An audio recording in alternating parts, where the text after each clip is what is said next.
নমস্কার, সাবনাভিক নিউজ নেটওয়ার্কে আপনাদের স্বাগত। বারাসতে প্রধানমন্ত্রীর সভার আগে বাস বিভ্রাট। প্রধানমন্ত্রীর সভায় যাওয়ার জন্য বাস না দেওয়ার অভিযোগ তুলছে বিজেপি।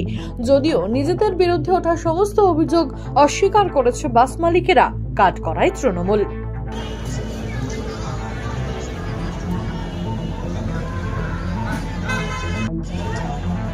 আগামীকাল অর্থাৎ 6 মার্চ বারাসতের কাছারি ময়দানে প্রধানমন্ত্রীর সভা।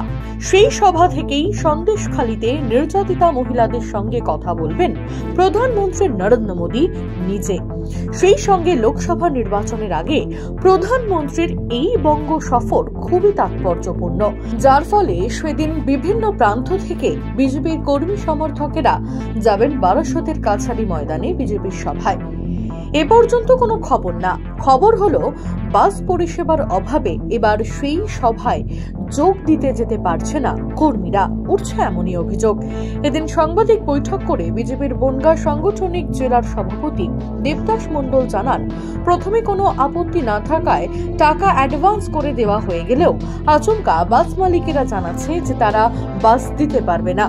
দেবদাস বাবুর অভিযোগ, বাস মালিকদের হুমকি দিয়েছে তৃণমূল বনগাঁ সাংগঠনিক জেলার আইএনটিটিইউসির সভাপতি নারায়ণ ঘোষ। আপনারা সকলেই অবগত আছেন, আগামী 6 তারিখ বুধবার বারাসতে কাছারি ময়দানে ভারতবর্ষের প্রধানমন্ত্রী আসছেন।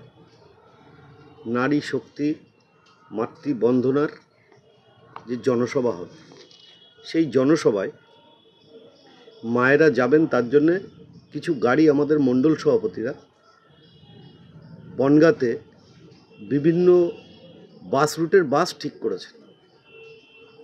তারা বাস দেবেন, তাদের সদিচ্ছা আছে। মালিকরা যেমন বাস দিয়েছেন, শ্রমিকরাও তাতে সমর্থন করেছেন যে আমরা যাব। কিন্তু হঠাৎ গতকাল কিছু মালিক, কিছু শ্রমিক আমাদের এই মণ্ডল সভাপতিদের যেমন ফোন করে, আমাকেও ফোন করে বললো, দাদা আমরা নিরুপায়, আমরা যেতে পারবো না, আমাদেরকে হুমকি দিচ্ছে। আইএনটিটিইউসির নেতা বাস স্ট্যান্ডে গিয়ে তাদেরকে হুমকি দিচ্ছে। এটা আমার কথা নয়, তাদের কথা। তারা অলরেডি আমাদের কাছে আত্মসমর্পণ করেছে যে আমরা বাস দিতে পারবো না। বাস মালিক এবং শ্রমিকদের প্রতি আমাদের কোনো অভিযোগ নেই, কারণ তাদের সদিচ্ছা আছে।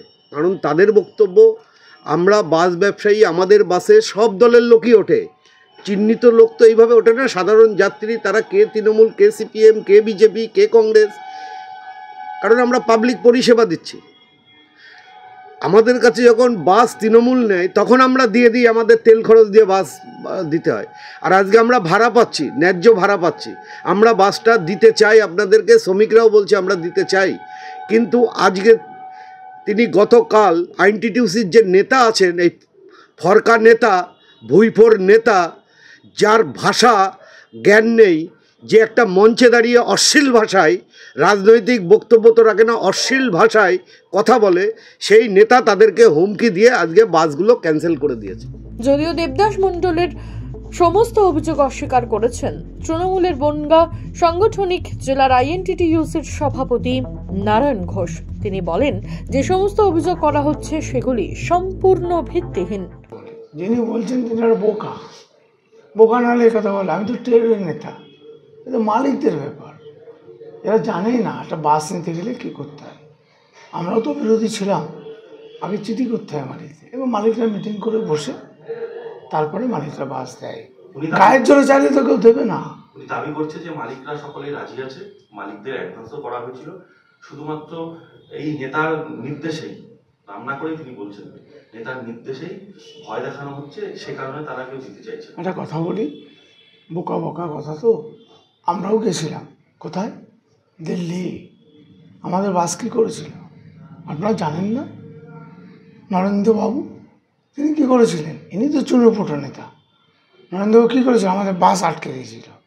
আমরা তো কোনো বাস আটকানি, রাজ্য আর কেন্দ্রের লড়াই, পারলে চালা, আমাদের কোনো ব্যাপার। শান্তনু বিশ্বাস, সাবনাভিক নিউজ, বনগাঁ। সমস্ত খবরের আপডেট পেতে লাইক করে সাবস্ক্রাইব করুন সাবনাভিক নিউজ। সেই সঙ্গে বেল বাটন প্রেস করতে ভুলবেন না। আপনাদের একটা সাবস্ক্রিপশন আমাদের জন্য অত্যন্ত মূল্যবান। জয় হিন্দ।